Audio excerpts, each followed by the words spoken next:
Goedemorgen iedereen. Welkom bij dit webinar over de Digital Operational Resilience Act, de DORA.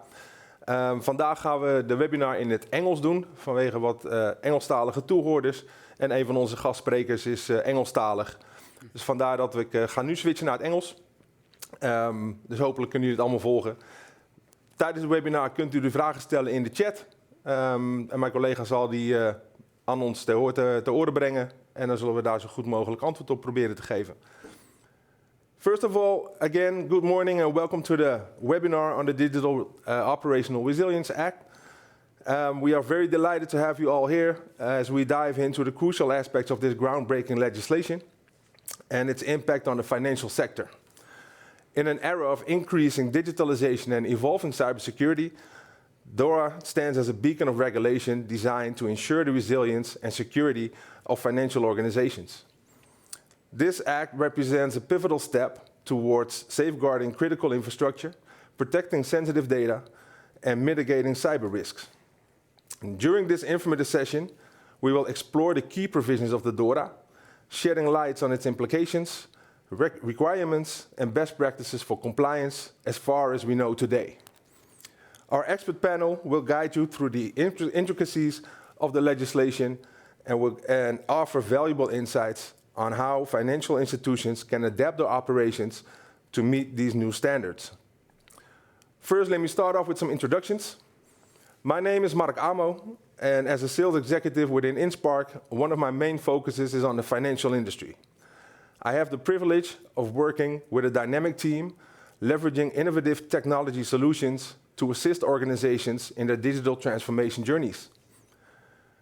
In this ever-evolving landscape, our goal is to empower finance organizations to drive efficiency, enhance customer experiences, and achieve sustainable growth by harnessing the power of technology and leveraging Microsoft expertise. We are committed to helping our clients thrive in today's competitive environment. It's a privilege to be a part of the InSpark team, working alongside talented professionals who share my passion for digital transformation. One of these outstanding professionals is my colleague, Albert Hoiting, here today. Albert, can you say something about yourself? Yes, I can. Thank you, Mark. My name is Albert Hoiting. I'm a senior consultant within InSpark, working for our expert team compliance. I'm also the expert team lead for that team. And as an expert team, we work on rules, regulations, information protection, Microsoft-technology, Microsoft Cloud, and everything to do with security and compliance. And I've been a Microsoft Security MVP for over 5 or 6 years right now. So that's me. Well, thank you very much, Albert. And collaborating closely with our key partner, Microsoft, InSpark has access to an array of cutting-edge technologies that are specifically designed to digitize financial operations. From cloud-based solutions to advanced analytics to artificial intelligence, all these tools enable us to navigate the complex landscape of financial technology and deliver transformative outcomes. From Microsoft, joining us today is my colleague Rodney Mungo. Hi, and it's really great to be with you guys at InSpark today. A little bit about myself, a data security specialist focused on helping bring a lot of the technologies Albert just mentioned to customers. Great that you're in the foray working on DORA. I'll talk a little bit about what we're doing in Microsoft to prepare for this implementation, this upcoming implementation, and put in a little bit of that flavor, that experience that I've gotten from the industry, implementing these technologies, but also having to deal with similar kinds of regulations that we'd have to deal with in the past, like GDPR. Yeah, so great to be here with you guys. You're welcome. Thanks very much. And last but not least, we have my colleague Danique Taal. She will be narrating the chat and narrating this webinar. Danique. Yes, thank you, Mark. My name is Danique Taal, and I am the chat operator for today. So there are already some questions coming in. So yeah, you can ask the questions with the chat, and we will answer them in here. Right. Thank you very much, Danique. So now let's dive into today's topic, the DORA. Let me start off with a question for you guys. Can you tell us a bit more about the Digital Operational Resilience Act, or DORA? Yes, of course we can.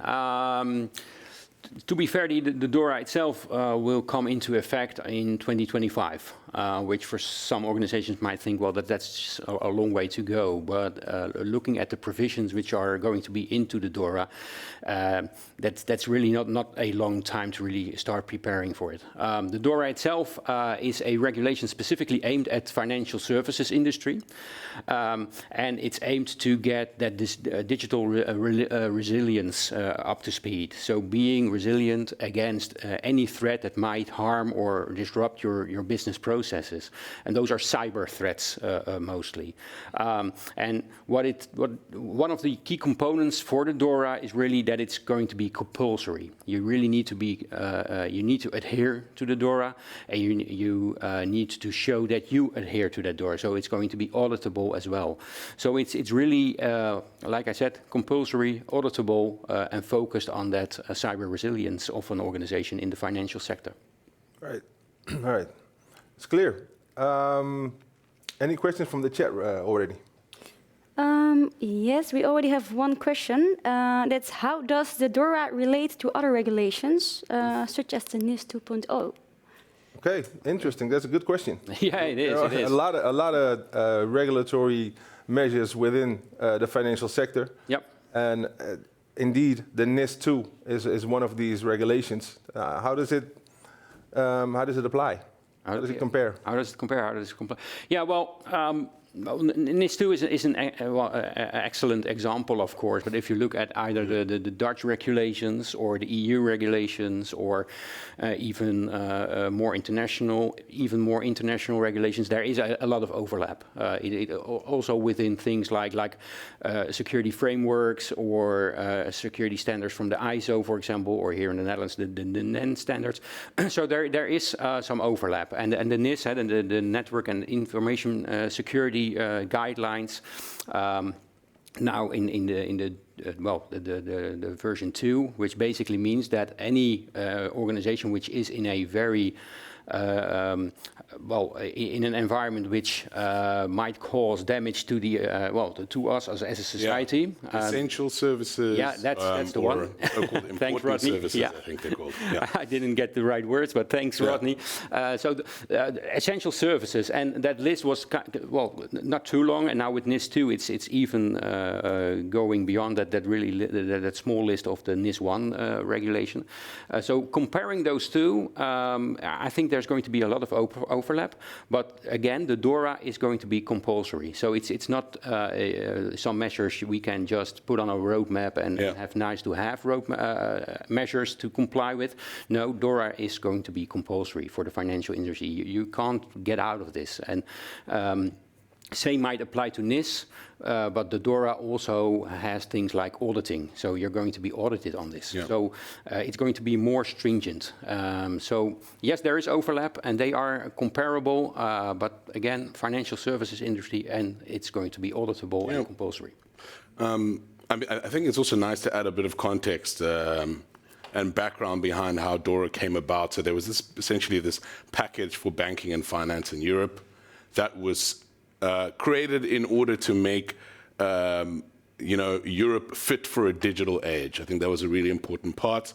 NIS being one of the things, and DORA being the other. The other thing to think about is when you look at, you've already implied this. When you look at a regulation, that applies directly once it becomes implemented. When you look at the NIS 2 directive, it's like a framework essentially that each country needs to decide how it's going to be implemented. Yep. That's two big differences, and you've already alluded to the other one. There are some ways you could see FSI as an essential service, but it's the energy and infrastructure sectors that NIS, there's a lot of noise around that applying there, and then for DORA, FSIs really get the focus when it comes to DORA. Yeah. Right, cool, right. Yeah, there's another question coming in. Lately, we see that these new digital laws, we see it is enforced with large companies first and SMEs later. I'm thinking about MGAs specifically. Is that the case with DORA as well? I think it's for the entire market, right? Yeah, it is. Yeah, it is. So Yeah, the size of the company, even if you're like a small insurance company, or you're one of the bigger ones here in the Netherlands, or even if you're working in the financial sector, no, DORA will comply with any organization within the financial services, and we'll probably go into that in a couple of minutes or during the webinar.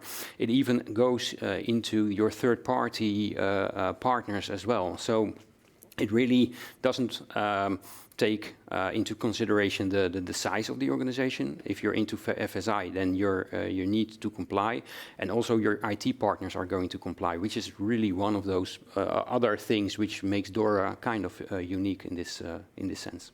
Yeah, definitely. Can you tell us a bit about the experience that InSpark and Microsoft have with introducing these new laws and regulations? Because there are a lot in different sectors. What kind of experience do we have implementing these legislations in our services? Well, looking from our expert team, which is the expert team on compliance, what we normally do, we have like some baselines for complying with specific regulations. And to be fair, a lot of organizations are looking at the cloud and are like, okay, we need to become compliant. Well, basically, they already need to be compliant. So it's that cloud journey which makes them feel a little bit jittery, like, okay, well, what do I do now to either comply with the ISO standard or GDPR or NEN or whatever. And in some cases, those approaches are kind of similar. If you look at information protection, for example, if you're in an FSI environment, or if you're into medical or into any other services-oriented organization, your focus on information protection will depend on the sensitivity and your classification of that information, but the approach is still kind of similar. So looking at, okay, well, what are the measures we need to take? How can we implement them? How can we get the users on board with all those nice little technical facets we're going to implement? So those are some of the things we do. From an expert team perspective, we also look at how those rules and regulations are evolving. Well, what's NIS going to bring, or what is it already bringing right now? What kind of changes can we expect on the NEN or the ISO, or either the NIST security framework, for example? So those are things we always take into consideration. And well, if I can just make a little sidestep, I think going from looking at a Microsoft perspective, one of the components we really use on a technical side of things are things like the Microsoft Compliance Manager, for example, which if you haven't looked at it already, it's part of Microsoft Purview, and it's basically your information security management system coupled with rules and regulations, how Microsoft is adhering to those rules and regulations, how you as an organization can adhere to them. So this is one of those components we really use a lot for getting organizations get up to speed with compliance in the cloud. Yeah, that's I think a really good point to mention. One of the things that we thought about at Microsoft is you have SMEs like Albert who are very good at understanding what are the critical risks that FSI companies need to think about when it comes to being resilient, when it comes to engaging in business continuity, yep. And how do you efficiently basically push out audits to give it to the right regulatory authorities. And when it comes to our experience from a technology perspective, it essentially started in response to the GDPR. So you can think about just before 2014, the hard challenge we had in Microsoft was how do you bring all these point solutions together so that when you have a whole lot of risks, that you can find out where they are in a quick way. And that was a big discussion that we had to have at the executive vice president level, saying, how does the infrastructure tap together so that when we, as Microsoft, get a GDPR audit asking where is our data, we're able to objectively show where that is. When we managed to achieve that, we thought our customers can also leverage from this integration, because, you know, if you have someone like Albert who thinks of where sensitive information is, how to protect it, and how to comply something, in the past it would take 6 months just to get those point solutions to connect together. Yeah. And as Albert mentioned, compliance manager is about, okay, how can you automate as much of that as possible and know exactly where your compliance or business continuity issues are, let's say, with the click of the button once you've gone through that initial implementation process. So I think that's the journey we've been taking so far. Right, thanks very much. Let's dive into DORA a little bit deeper. One of the first important pillars is governance and ICT risk management.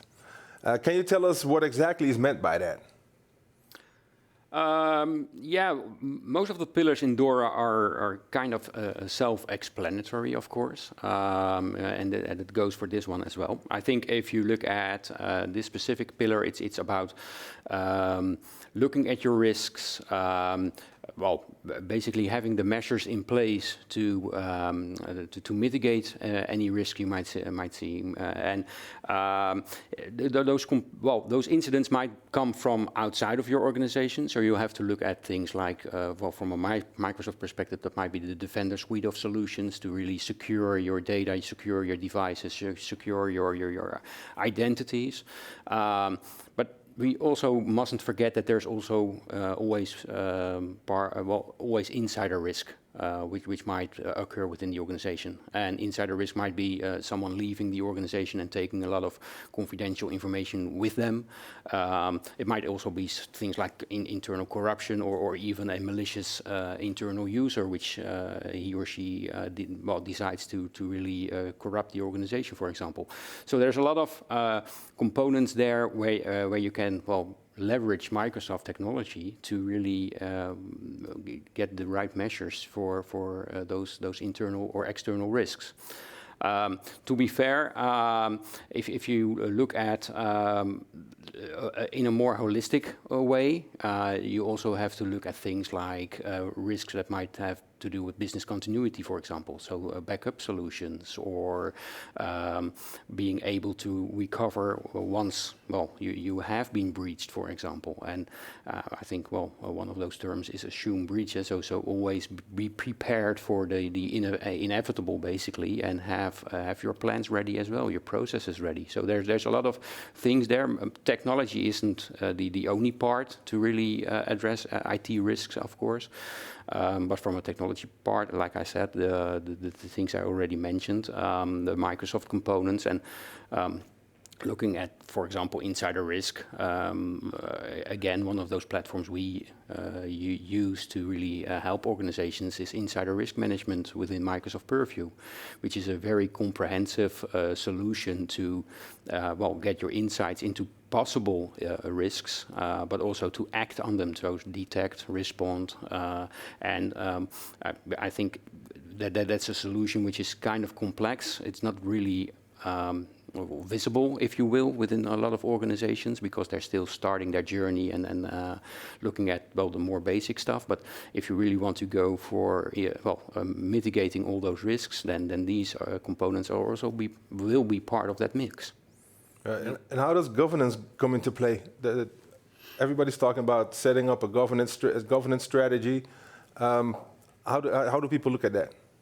I think so one interesting thing, and maybe we spoke about this when actually preparing for this webinar, was when it comes to governance, or the people and process part, you have, I'm not entirely sure who's tuned into this and what role they have, but you do have the IT roles, the typical IT roles, but you also have the legal or compliance roles that are relevant for setting the standards. And then, of course, let's say, business or decision makers to say, okay, if we've done security or cybersecurity preparation in the past, and we think about things like business continuity, how much is this going to cost? How efficient is this going to be? And is setting up the solution like insider risk management, or using something in the Defender suite, is that the most cost-efficient way to reduce and limit our risks?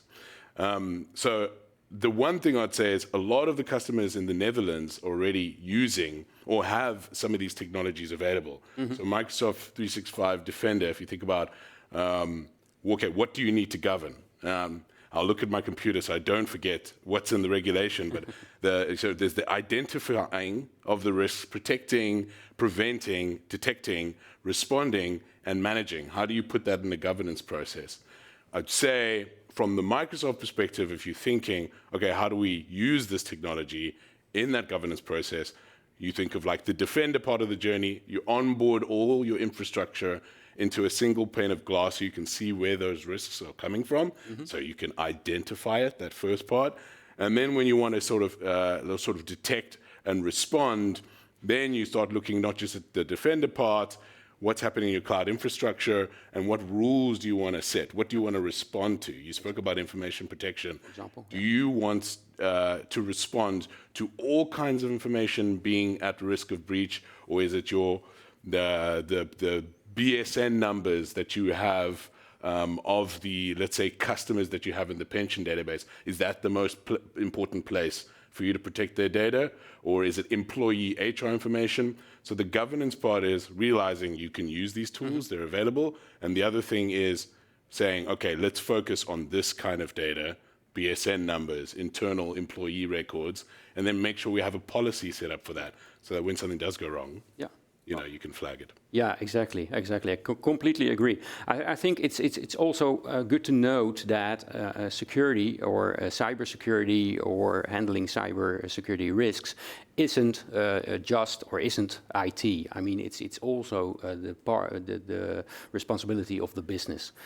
Sure, IT needs to configure all those components, but it's also the business who owns the data, who is responsible for setting, well, like you said, setting policies. What can be done with the data? What kind of risks are we facing right now? How should we mitigate those risks? And then it's up to IT to really solve that puzzle with the technology means we have. And the technology means we have, well, like Rodney says, there's a lot of components within the Microsoft suites, either if you're looking at Azure or if you're looking at Dynamics or if you're looking at Microsoft 365 to really start addressing things which are going to be in the DORA. But there's also some really components there that might not be understood or people might not be aware of things, especially for the financial services industry, things like information barriers or communication compliance, which probably is also going to be into, well, of course, not like this, but somewhere in the DORA, monitoring your communications just to see if there's any insider risks there, insider trading, people mishandling classified information. And these are components which are basically, well, up and running because they can be up and running in a relatively short time because they're part of that integrated solution of measures you already have. So, yeah, looking at that IT and IT governance part of the conversation, I think, yeah, people and processes are very important. The data owners, the business needs to be there on board as well. And again, from an IT perspective, we have a lot of options to really mitigate all those risks. So I hope that kind of answers your question. Definitely. DORA focuses on ICT, as we know, but taken from your answer, it's an organizational issue. It's not an ICT issue. It's an organizational issue. The whole company needs to be involved in setting up the policies to meet the DORA standards. Yeah, but I don't think DORA is very unique in that. I mean, looking at things like GDPR, I mean, you have to have the means to really identify your sensitive information and be able to adhere to the right to be forgotten or the right to have access, etc., which makes sense, of course, but you also need the processes for well, handling that. And like what Rodney says, at Microsoft, it took a lot of days or even weeks, and then Microsoft wasn't unique in that. I mean, we have a lot of organizations which complying with the GDPR request. I think it's within 72 hours or something like that. Well, anyway, that was kind of a challenge because the information was is still unstructured. It's stored in many locations. And using the cloud, we can really, enhance those processes and really shorten them. So, but that's the technology side. It still needs those processes in place to be able to use those technologies. And the DORA is one of them, those examples, GDPR, ISO as well, ISO 27001, of course, and 2. So a lot of those regulations are business, are processes, people, knowledge, but also technology. Right, right. But you mentioned before that companies are going to be audited on the DORA as well. That brings me to the second important pillar of DORA, and it's reporting on ICT-related incidents. Before you get an audit, you need to be able to report. How do we do that? How can we help customers report on ICT-related incidents? That's an important pillar. I think it's also directly related to one of the other pillars, which is communication about specific incidents and the cybersecurity center in the Netherlands, etc. But really reporting, looking at a thing like a NIST framework, for example, which says you can need to detect and you can respond and all sorts of other stages, of course. Again, this is both a procedural thing, so you need to be, what do I need to report, how can I report this, how can I get to that information? And from a technology side of things, we have, of course, things like a SIEM, a security incident and event management platform, which can correlate all sorts of log information to detect specific incidents. The Defender platform as well, for example, Microsoft Defender for Endpoint, for example, has a lot of that kind of information to really detect all sorts of device-based incidents. And the same goes for Defender for Identity. So you have a lot of information you can use to really report on specific incidents. But reporting is one thing. I don't think a lot of organizations will be very happy to just report on, we've been breached. No, you need to respond to that as well. So, and that's where a SOAR platform comes in, for example, which can detect and respond, automate specific actions. Probably most of us have heard right now about the Copilot for Defender, for example. So you can even automate it even further using AI. And from a Microsoft perspective and from a holistic security perspective, you go to things like Microsoft Sentinel, for example, which can is a SIEM and a SOAR. You can correlate a lot of information, report on it, of course. But again, reporting is just one thing. You need to detect, report, respond to those actions, and that's where Sentinel also can help you with. Looking at other components, for example, going to Microsoft Azure, we can have things like Defender for Cloud, which also integrates with Sentinel, and that's basically for your cloud resources. Is there something wrong with a specific workload in the cloud? Are there any vulnerabilities? Because that's also incidents are not just we've got an identity which it does something really, really spooky, but we also have a server which has a specific vulnerability which needs to be addressed immediately. So there's a lot of parts to that specific pillar, and I think if you look again to the technology side, Sentinel, Defender for Cloud, or basically the entire Defender suite of Microsoft, that's really integrated, holistic solution for that. Yeah, I mean, so you've already brought up the technology stack that's involved in this, and I mean, maybe one big question that a lot of people think about when DORA comes, given that, especially if an FSI entity that has needed to comply with things like ISO or NIST in the past, or respond to queries from the Nederlandse Bank related to their good practices document. Have we done this before? Yep. What are we going to be doing different? If there's, at least in the language, of course, we've got to wait until the deadline and the implementation. When you look at the incident reporting language, one thing that it might do that adds a bit more clarity amongst FSI institutions is sort of standardized incident classification and reporting processes. So if we do report something, if you have your SOAR, your security operations, orchestration and automation response system, or if you have your SIEM, you get all these events, and you can manage them, and you can sort of manage them at an aggregated level. That's all good and well. But then when you want to report that out, because you've got to give it to a regulator, some people are nervous about, okay, which format do I classify this incident in? How do I know whether this is should be classified as a vulnerability or a threat? You know, what is the difference between those two words? And when is something a business continuity problem? When is something sort of an incident that needs to be responded with within a very short time period? How do I decide those things? So I think that's the really, great addition that DORA brings in. How do you classify these incidents and then bring them to the front? Yeah. Right. Yeah. I think information sharing amongst organizations about cyber threats and standardization, of course, that's going to help us along on this road. And I totally agree. Things like DORA really can help us with. So not just seeing this as another regulation or whatever, but also an opportunity to, as a FSI organization or a branch, basically, to really use this to standardize on these things. Yeah, so that's a good point. Yeah. Let's have a quick look at Danique. Any questions no from the further audience? questions yet. So I think our story is really clear.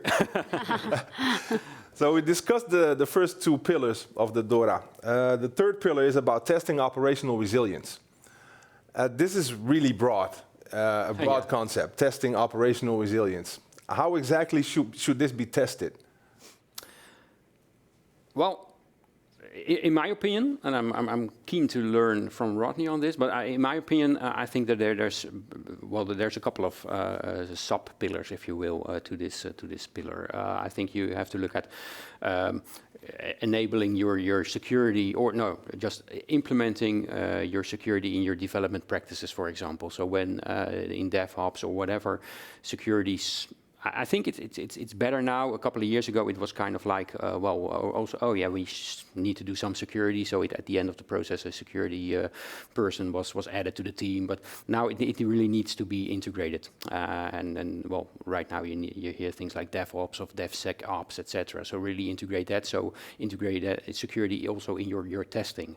But that's just one part of that equation. I think if you look at operational resilience, you'll also be looking at, like I said, for vulnerability management, backup, restore, having all sorts of measures in place to enable your continuity. And how are you going to test that? Well, to be very fair, this isn't really rocket science as well. I mean, continuity testing, business continuity testing has been around for a long time. I've worked for a very large corporation, ING Group, in the 1990s, and even then we did, in Dutch it's called uitwijkoefeningen, so disaster recovery scenarios where the data center would be shut down in Rotterdam, and then we will look at if Amsterdam would be up and running, which it was, fortunately. But those are really high impact testing scenarios. But you can do tabletop exercises, you can do simulations, of course, and you need to do those, by the way. It's no use having all those measures in place and never testing them, or never do a backup test, for example, or whatever measure you need to or have in place to do a backup of your environment. Test them out, either like we're standing here on a desktop, for example, or really go through a full-blown simulation or operational resilience test. Do your testing. So that's my take on this. I think the importance of resilience testing, it was always there, as you already mentioned. Many customers, FSI customers that we work with, have been subscribing to certain types of resilience testing in the past. You may be aware of the TIBA framework, where people actually sort of do what's called red teaming exercises to try and break the system, figure out what's wrong with it. Yep. I think the big added emphasis here is, one, if you were a major retail bank, or maybe one of them in the spotlight as an insurer in the past, you may have thought this is really important. And the big difference here is, in terms of DORA, what will be checked is that are you are you actually doing your resilience testings on a regular enough basis? And you need to do this at least annually to every 3 years. And the other important thing is, you already spoke about a pillar like information sharing. The beginning of information sharing starts with how well one of these FSIs, who may have many different departments, different locations, communicates resilience amongst different parts of the organization. So I think it will at least encourage FSIs to, let's say, not just have a tabletop exercise ready to pull out of sort of a desk that's dusty whenever, you know, an audit comes, but sort of encourage them to say, let's do this a lot and make sure we exercise this as a muscle on our head and don't just have the tabletop exercise as a document that has only been read by the IT team. Business is involved, compliance is involved, and everybody knows at least their role to play. That's at least what I'm excited about when I think about the wording of this pillar called digital operational resilience testing. Yeah.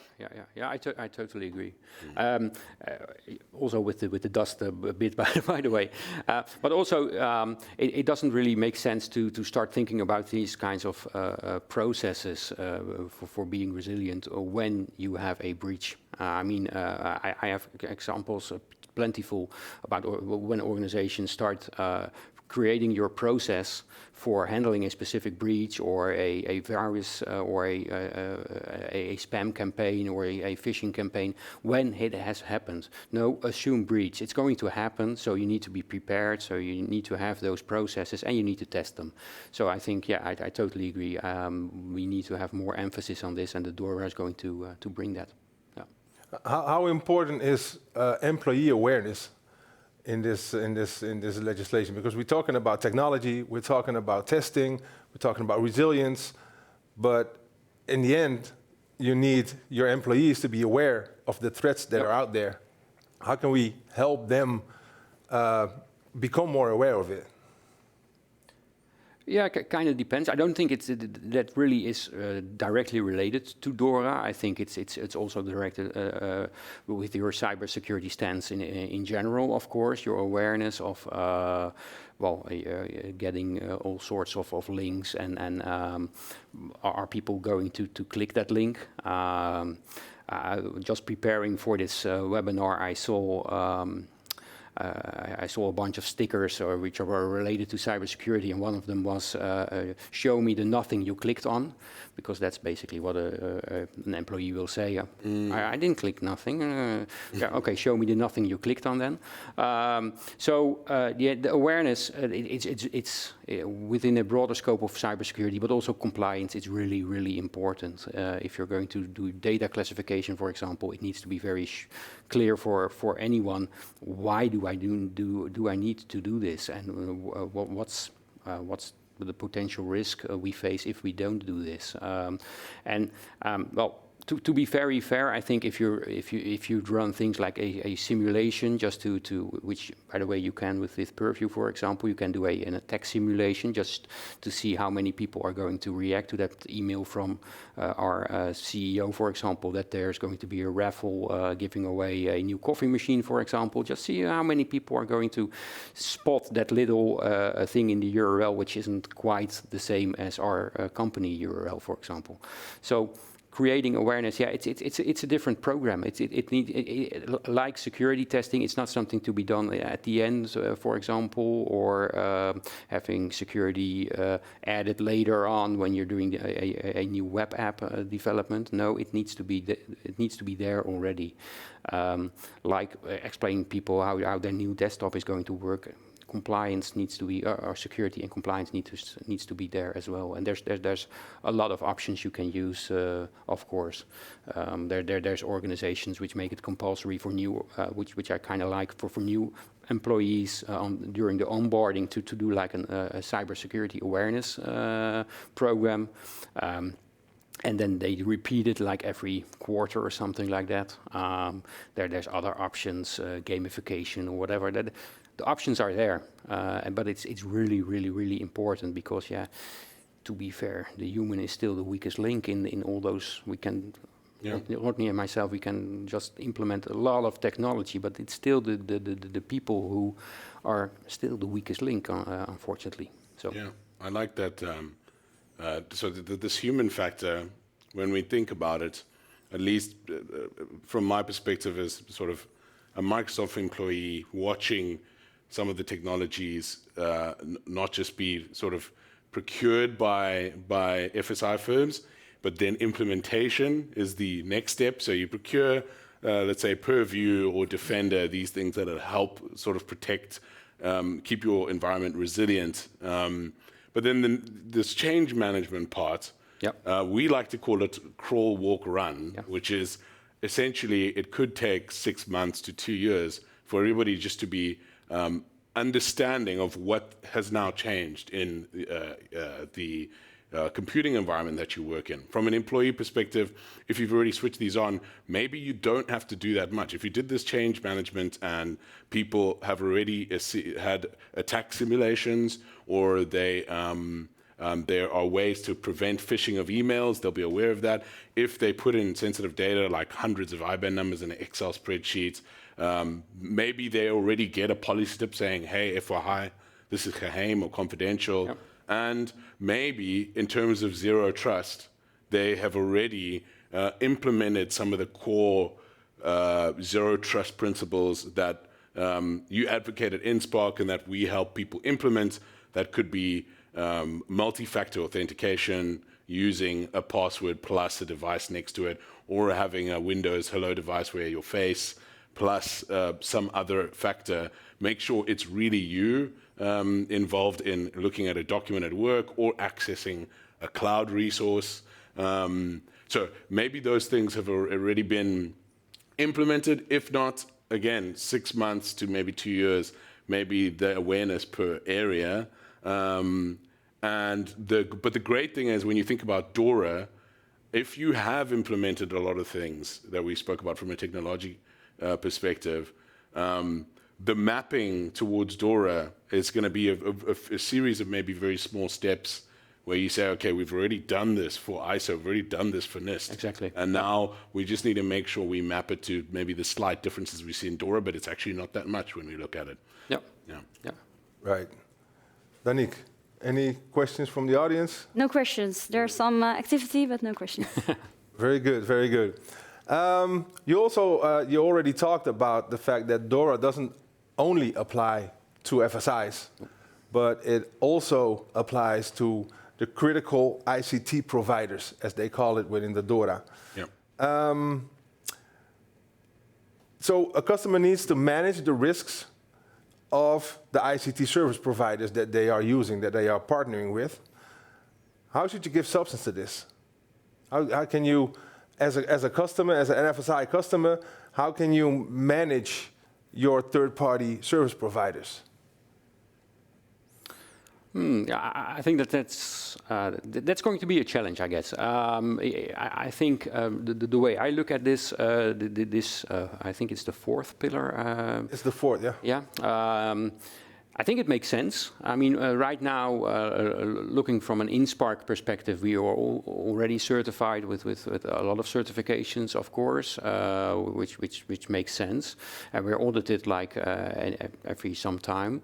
But the DORA is really unique well, as you explained it already, it really demands that the IT service provider is audited from the DORA's perspective as well. So if you want to do, as an FSI or an organization within the FSI, you want to, well, basically work with, for example, InSpark, we need to be, auditable on those provisions in DORA. So again, it's no longer a nice to have, or a thing like, okay, well, we're working on this, and in 3 years' time, for example, we achieve that level of compliance. Yeah, okay, that's sorry, but then that FSI won't be able to do any business with you. So it's really going to be, which is, again, it makes sense if you look at it from a networking perspective. It's not like we from InSpark just provide a software, a little box with software in it. No, we're really integrated in those processes within that FSI organization, of course. We provide services, we manage environments. So basically, we're like an extended part of that organization. So it kind of makes sense to also be part of that DORA legislation. I think organizations really need to be aware of this, that they that the external organization or the partner will need to be audited. It's not longer just the case, just requesting the ISO certificate, for example. No, you need to have those processes in place as well for your partner management to really address those items. I think that's from an IT partner's perspective. Perhaps Rodney, you can talk a little bit about Microsoft's stance on this. Yeah, so I mean, we talk a lot about this internally at Microsoft, and we actually really like the harmonization approach that DORA brings. And I guess this dialogue, including this webinar, is about bringing out, okay, what are those core questions that customers have about managing the sort of third-party services? And when you think about it from the Microsoft perspective, we look at that January 17, 2025 deadline and think about what do people or companies that are designated as a critical ICT third-party service provider, what do they need to do? We don't know how that designation process is going to work or whether we'll be designated, but nonetheless, that's what we prepare for at the moment. And on how to manage that, the idea for us is, since we are one of those sort of cloud service providers that are moving in this journey with FSI providers, we want to make it as easy as possible for them to, let's say, get the right information about how we comply with certain rules and how we, for instance, help with localizing data within Europe. This is a common question. So we have something called the EU data boundary, which is a project where we think about making cloud fit for Europe, essentially, and making sure European FSI providers can get European terms and control their data according to European regulations. That's one big thing. The other thing is, if I look at ICT third-party risk, the big change that I see from DORA is you've got these third-party risk supervision terms that often existed in other areas, but like these ICT outsourcing contracts are going to be a little bit more extensive, a bit more standardized terminology that you need to ensure is within your entire supply chain. One thing we do is, if someone like, if InSpark is at the customer helping manage the cloud infrastructure, hopefully what we want to hear and learn from customers is how easy is it for them to get, let's say, the contracting addendums that are relevant to our service availability, how we protect personal data.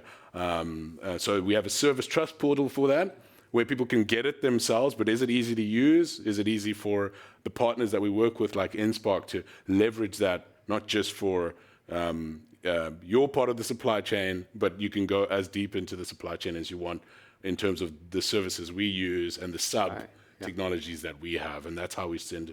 I mean, I think if you sum it up, we're trying to respond with transparency, but we know transparency is a lot of information, so also ease of navigation to find at least some of the methods that we've used to help FSIs comply with this regulation. Yeah.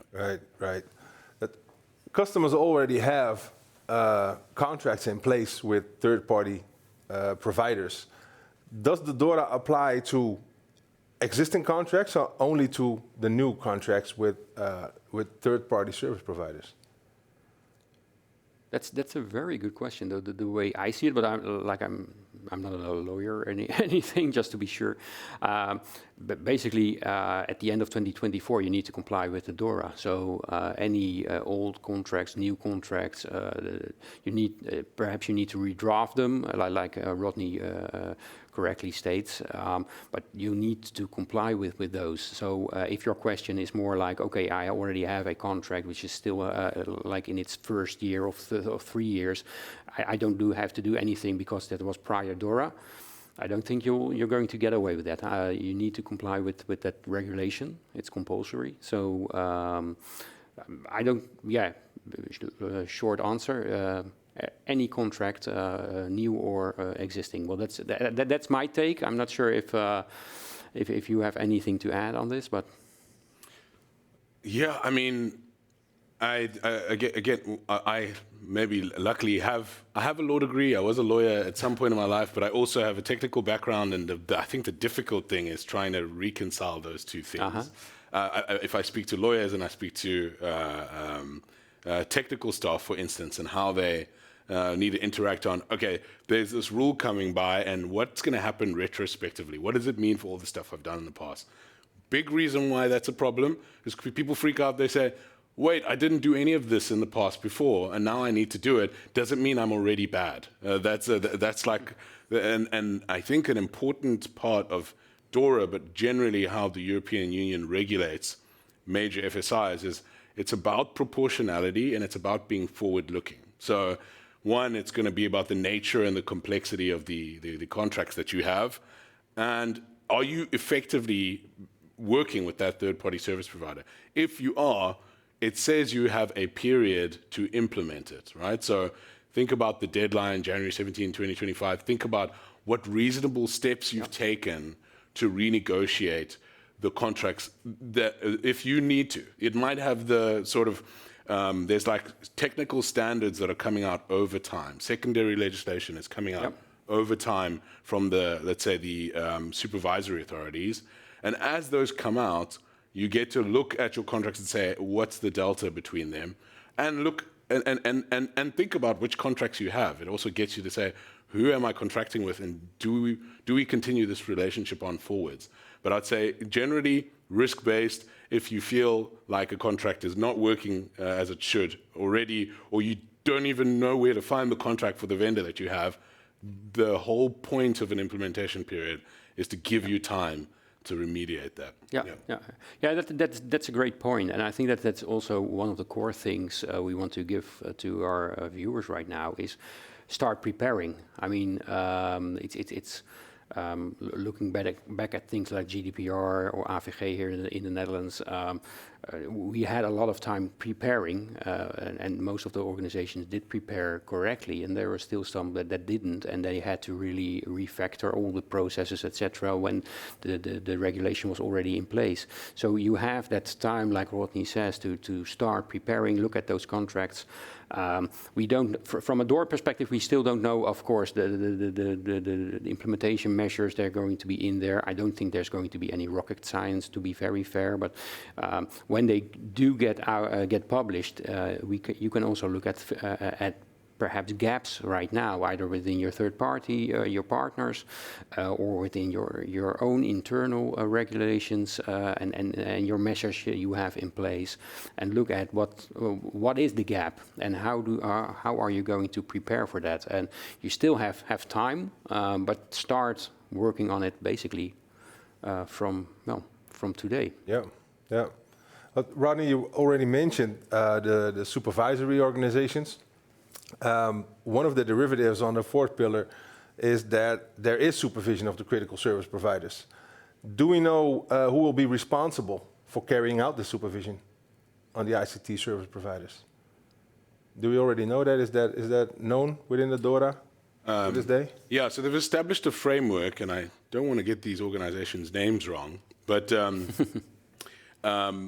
they are key requirements from 3 core institutions that are going to be important, and they have the power to essentially directly regulate FSIs. I think in practice, we don't know yet. Practice, the Nederlandse Bank local arms of the European banking infrastructure are going to help with regulating how the key requirements are met in DORA. But the 3 ones that you think of, are the European Banking Authority for those sort of major banks and retail banks, European Insurance and Occupational Pensions Authority for the major pension providers, insurance providers, and then you can think about the European Securities and Markets Authority for the major traders. Yeah. I'm not sure if you'd add anything. No, totally agree. Yeah, from a Dutch perspective, you already mentioned the Nederlandse Bank. I think the other two are the Agentschap Telecom and Verzekeringskamer. Yeah. But yeah, I totally agree. So that's probably going to be the way forward on this. Yeah.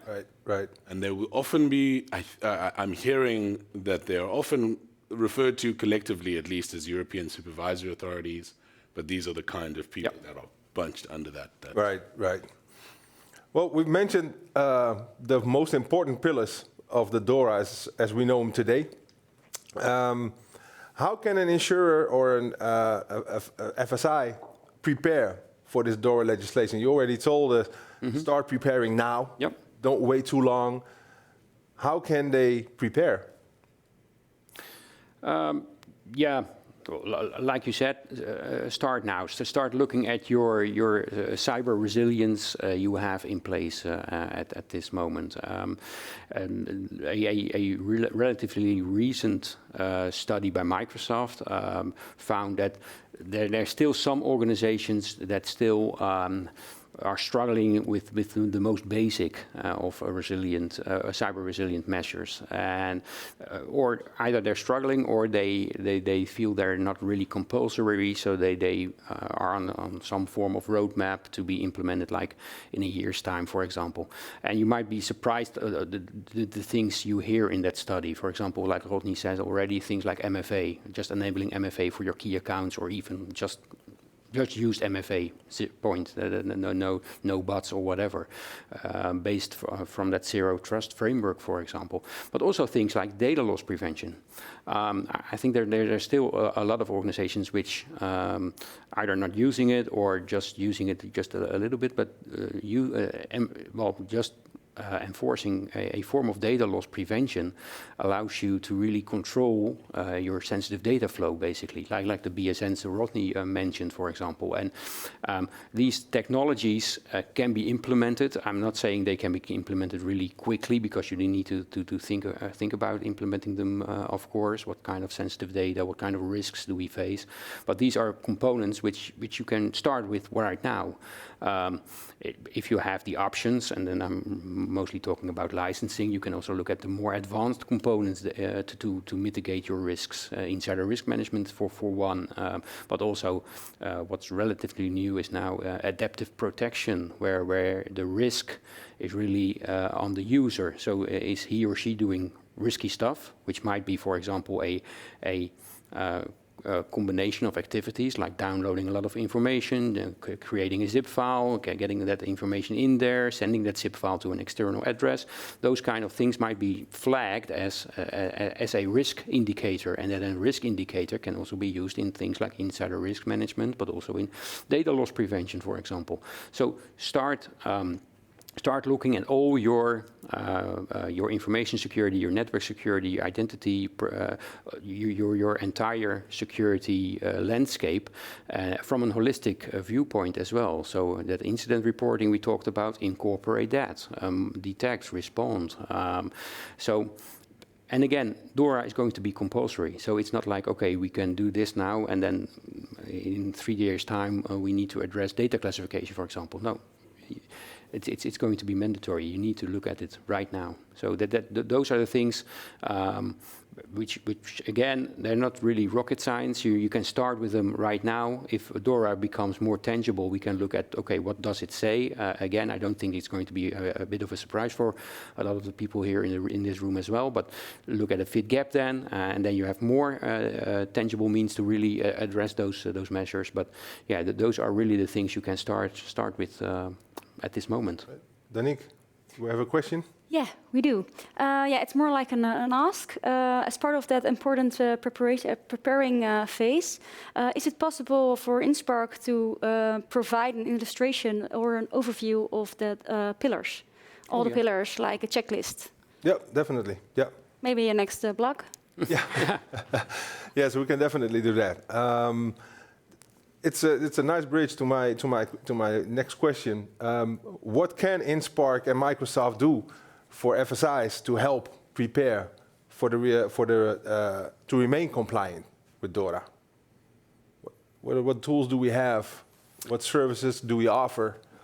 Well, from an InSpark perspective, like I said, you can, as an organization within FSI, you can start already, and we can help an organization with that.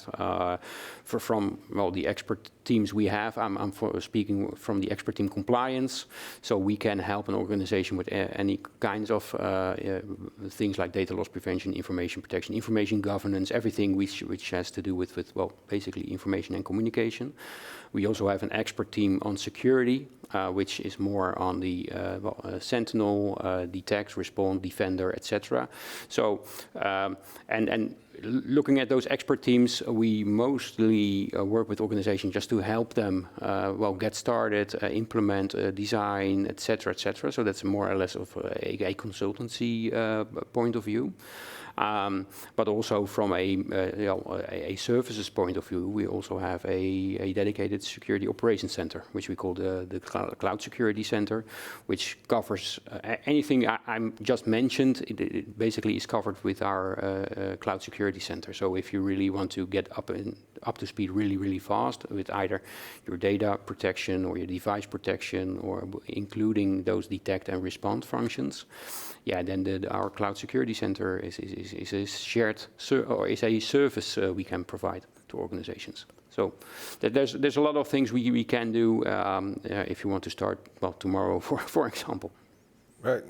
Good to know. Have anything to add from Microsoft point? Yeah, I mean, just InSpark is a trusted partner of ours. As you, let's say, go to customers, at least for the customers on this call, keep in mind that when you onboard your baseline technology infrastructure, working with InSpark or starting from that baseline is, I guess, something really crucial. As long as you've got those basics, those zero trust basics, we know we can provide these technologies out of the box. So, and we will and do work with InSpark on, let's say, the zero trust journey, on securing those identities, then moving towards protecting against vulnerabilities, and then also checking whether you can demonstrate compliance with the work you've done using Microsoft Purview Compliance Manager. Exactly. Each of those things compounding. I'll go back to what you mentioned. Get started now. Check your baselines. How far off is your baseline from the DORA? And you can do that with InSpark, with our technologies. And as maybe one thing we'd mention is, look at, if you don't know what they are yet, look at Defender, look at Purview, look at Sentinel, and see how that fits in your mix of technology stack. Yeah, and then I totally agree. I think people shouldn't be afraid right now of DORA because it's only like the end of 2024. We need to be compliant, or the 1st of January 2025. So we don't know exactly what's going to be in there. But using your common sense, basically looking at that zero trust framework for protecting your information, etc., etc. There's no reason not to start looking at those measures you already have in place and what needs to be in place. There's really no need to stop. Not to start. Right. Well, I think that about wraps up our webinar. Do we have any questions left? No further questions. I think it's all clear. All right. Well, then I'd like to thank everybody for watching. We will have a white paper on DORA as a summary of this webinar, and I will make it available to you.